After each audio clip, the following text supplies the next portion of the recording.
gentlemen, are truly long-term India bulls. And it's very rare again to have an occasion where I'm sure they're going to be competing with each other to say who's more bullish on the India story. So let's get things started. Before we talk about the India SME story, let's talk about the India story. I'm going to steal the line from Hitendra Dave's presentation. You said your first slide when you talk to clients in India and outside of India is let's talk India. So Mr. Dave, let's start by talking about India. We are speaking here in the midst of uncertainties globally. We're speaking here in the midst of global macroeconomic challenges, particularly global banks find themselves vulnerable. We're seeing what's happening in the US. Flip that to India. Veteran banker KV Kama telling me he's never seen Indian bank balance sheets as strong as they are today. He's never seen better parameters, better metrics for the Indian banking sector than he sees today. I want to understand from you, what's changed for the banking sector? Thanks Shereen, and welcome everyone. I think banks are a reflection, right? We are a mirror.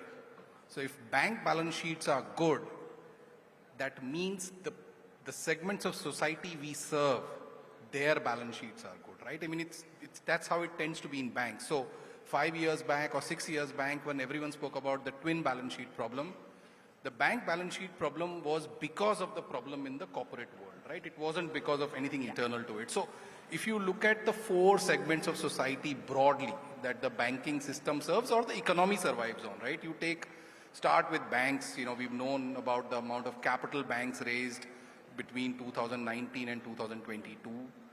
A lot of that capital was raised in anticipation of losses that would come in personal loan books, SME loan books, general corporate loan books, and lo and behold, almost everybody seems to be repaying their loans on time. That's the data point that Mr. Kamath mentioned about. So corporate balance sheets, including small corporate balance sheets, including retail balance sheets, all appear to be good. You look at government balance sheets, right? We saw the GST data for the month of March just now. I mean, April data, but in March activity, 1,80,000 crores, right? Incredible numbers. I think 2 years back, nobody would have believed it. You look at direct tax data. So government revenues are good, and that means whatever government needs to do socially, free food, grain, subsidies, etc., it is able to do. Then you look at corporate balance sheets, right? I mean, the amount of deleveraging that has taken place. So I think as an economy, we are perfectly poised in the context of your opening comments on global geopolitical and economic issues that all 4 engines of our economy, I think, appear ready to fire. And now it's for us, people like the group here, to see what we make of this coincidental or consciously created outcomes. Well, let me say it's a happy coincidence, if we can call it that all the ducks are lining up in our favor, in our advantage at this point in time. Mr. Kant, let's address the India story with you, sir. As we just heard there from Hitendra Dave, many things are looking strong at this point in time. There is, of course, the issue of deleveraging that's taken place. Corporate balance sheets are looking better, bank balance sheets are looking better, but so is the government's balance sheet. The government's balance sheet is also looking better. We've come off a record GST collection number. Direct taxes are looking strong as well. And the hope is that because we are less exposed to the global market, hence we are less vulnerable to the global uncertainties at this point in time. How do you see where we are poised today? What do you see as our biggest advantage? So Shereen, I think first is that during the COVID period, we managed to digitize our economy in a very big way. Secondly, we carried out vast structural reforms, whether it was IBC, RERA, GST, lowering the corporate tax rates, redefining MSMEs here. All this. I think we also use that opportunity to provide a huge impetus to our startup movement. I think all these structural reforms will pay you results in the next decade and a half. Actually, in contrast to what's happening, what happened in the western part of the world, where they gave big packages, which led to now leading to inflation, then tightening of interest rates. And actually, if you look around the world, what's happening as a consequence of that, resources are flowing from emerging markets to the developed world. Whereas future growth, if you look at the global economy, the share in the global GDP of developed world is coming down. The share of emerging markets is going up. And therefore, the future of growth, future of job creation will all happen in emerging markets. And therefore, resources must flow to emerging markets. The contrary is happening because of policies pursued by the developed world. And therefore, it's very, very important that our banking system remains structurally very, very strong, that we continue to lend to our MSMEs. And it's important to say this because if you look around the world, our government to, the GDP, the debt ratio, the government debt to GDP ratio is high. The private debt to GDP ratio is low. It's only at about 55%. The private debt to GDP ratio in USA and China is at about 140, 150%. So the private debt to GDP ratio must rise in a very systematic manner. This digitization process, so what we've done, the account aggregator system that we've built up, we've linked it up to the bank, we've linked it up to the insurance, now we are linking it up to the GST and flows. All that, once it starts flowing, you will see a lot of more credit flowing from banks to the MSMEs, and that will enable MSME sector. MSME is very, very important because this sector is responsible for over 40% of our exports. This is a sector which creates jobs for India. If India has to grow with equity, if India has to grow with jobs, all these people present here are the key drivers of that growth and job creation. And on that note, you deserve a big round of applause. So do applaud yourself for the kind of contribution that you serve to the cause of the Indian economy. Several points raised there by Mr. Kant, and let's address the issue of access to credit. I mean, I think everybody in this room itself will bear testimony to the fact that it continues to be a challenge. Now, let's talk about your book, for instance, where it is currently today in terms of your SME book, and what is the aspiration on how much you would like to see it grow further? Well, I think as HSBC, I think the fact that we are there in this summit, I hope anything else I say will become unnecessary. We are doing this because we want to let our strong and drivers of the economy, as Mr. Kant points out, we want to play a role, right? Our book is growing, this book for us is growing at almost like 30-40% for the last 3 years.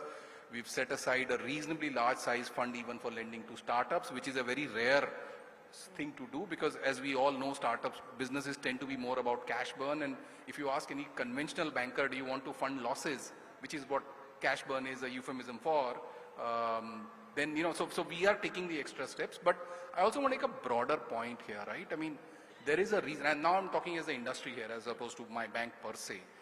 There is a reason why bankers have been largely cautious about lending to MSMEs, and I hope events like this and conversations like this and debates like this trigger that change which is much needed, which is that we are conventional lenders. We look at a balance sheet and we say, what is your top line, what is your expenses, and what is your residual profit to yourself. And in most cases you saw balance sheets and P&L statements that said, do not lend to me. I do not make money at all. I have no buffers if interest rates go up. I have no buffers if some... Now that was not true because these are very successful business people. I inevitably think everybody here knows that they will manage their business in such a way that they will never ever have negative cash flows, right? But the books didn't say so. So to the extent that now we have not just the financial statements, but correlate that with bank statements, correlate that with your GST and returns, correlate that with some of the digital invoice technologies we have, correlate that with their submissions to the EPFO, for example. A business is claiming I'm going like this, but the number of employees they're depositing pension fund for is going like this. So I think you will find the ecosystem for which the entire credit goes to the public authorities here, right? This is not done by the private sector, which is a unique to India phenomena. Yeah. As that ecosystem goes from one bank to the other, one borrower to the other, you will find there will be enough information which will make lenders feel comfortable that I am lending to somebody against a particular transaction or for holding of an inventory where there's enough track record that inventory gets converted into cash sales or so. So I think we are at the cusp of a revolution, and I use that word very deliberately, of growth which is on the back of credit expansion to MSMEs, because in India otherwise I would say about 1 million or 2 million families largely have got all the bank's credit in a country as big as this.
We're on the cusp of a revolution primarily on account of the digitization aspect and the flow of information?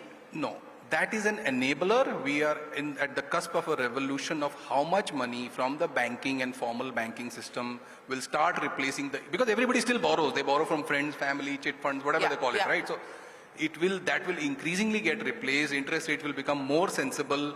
Banks will also force more discipline onto these entities, and that revolution, which is of growth, of employment, of exports, of companies M becoming S, S becoming M, and then M becoming hopefully in India Inc. I think that the seeds for that have been laid during COVID, and we will see every year it start happening. So let's talk about this revolution, Mr. Kant, and I want to talk to you about this revolution in the context of size.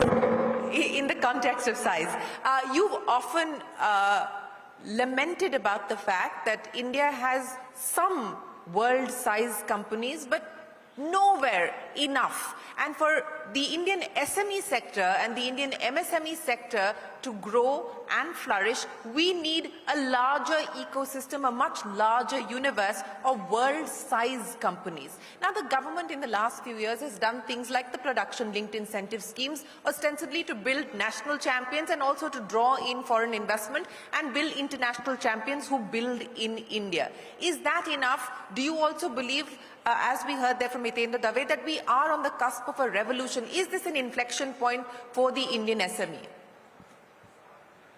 So, Shereen, I am a great believer that we are at the cusp of a revolution. We are on the cusp of a revolution because India has to grow at high rates in the next 3 decades.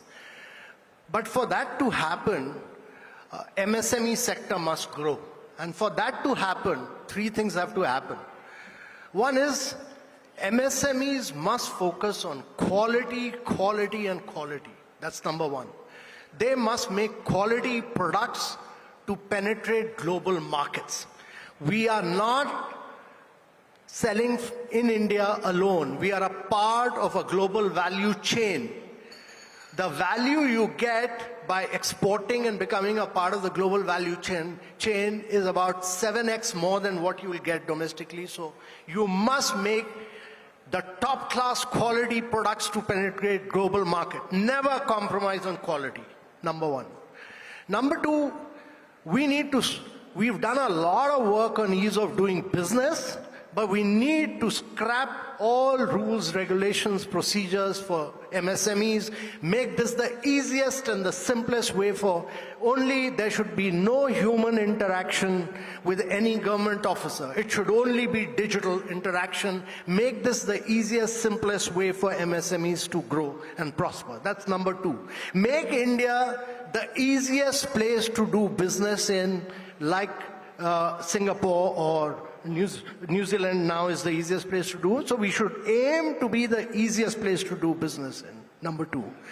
Number 3, to my mind, we have access to data of bank, insurance, etc. But soon we'll have access of data through account aggregator system of the invoices and the way bill to the account aggregator, and therefore greater credit in a transparent manner will start flowing to the MSMEs, because for them to grow bigger and bigger and bigger, they need greater credit. And 4th, I'm a believer that MSMEs will happen only if India has vast number of large companies, because how did MSMEs come up? When Maruti came in and became a large company, you had Tier 2 producer, Tier 3 producer, Tier 4 producers. So we need a vast number of MSMEs. After all, whom will they supply to? They'll supply to large companies who will then sell India or abroad or wherever.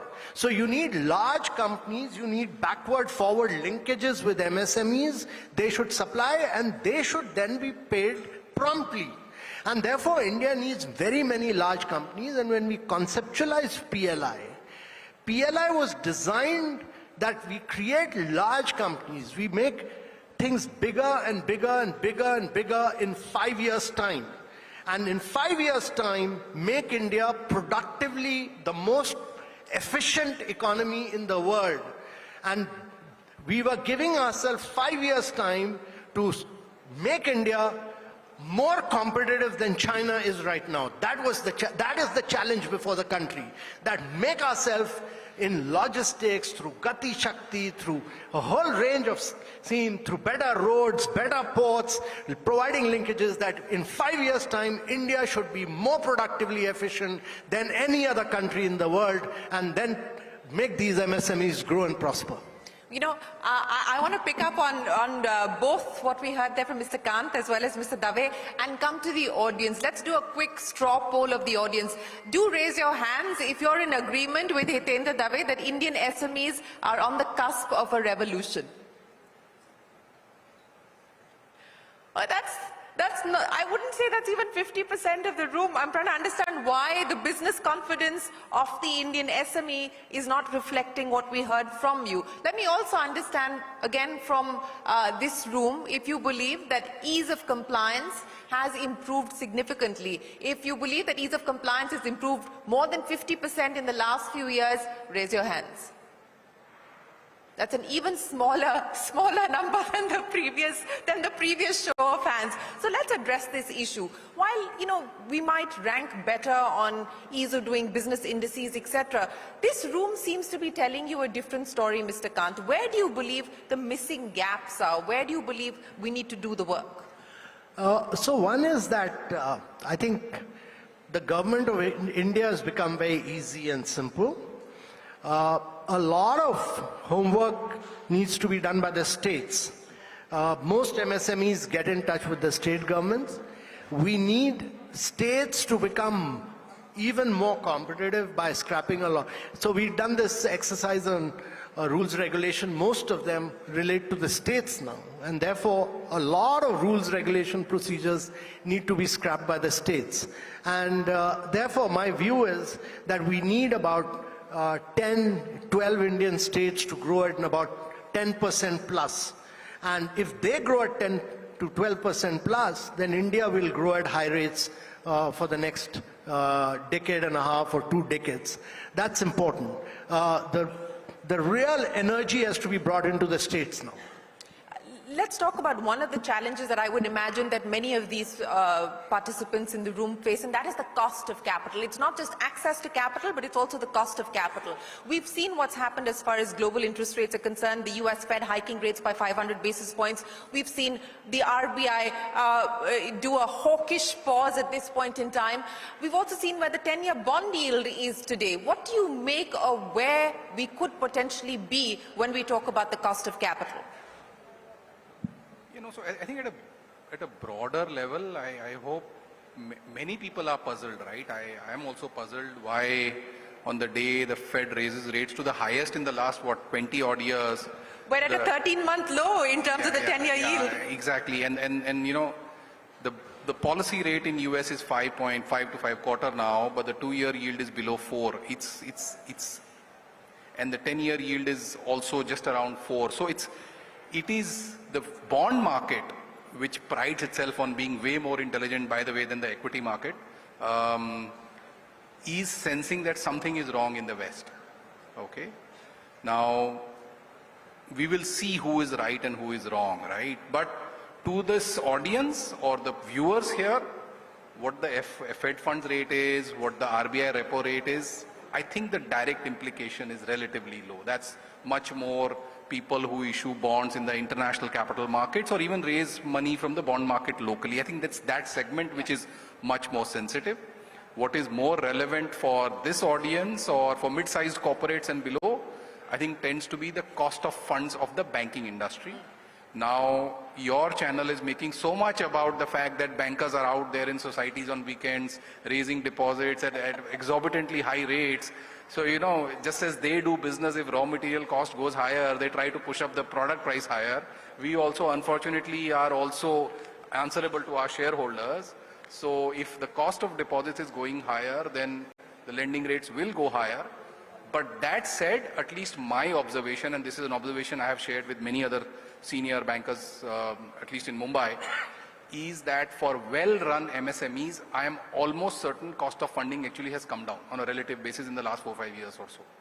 You know, what used to be standard double digit, going towards teens, that's increasingly becoming less and less. But I do caveat that with well-run, MSMEs who are working with banks to ensure that there is transparency and there is governance and there is disclosure. So if whatever I said in my earlier part is going to come true, that is, I get so much information, not from the borrower, but from the data ecosystem, that my credit comfort goes to the point Mr. Kant makes, that if the very large companies crowd in a lot of supply chains and MSMEs, then I'm effectively taking a risk on the large corporate. So the borrowing rate for the chain in between should have some of that and some of the quality. So I would actually say that on average, the spread between RBI policy rate and rates at which MSMEs borrow over the years has come down quite dramatically, and you can verify that separately also.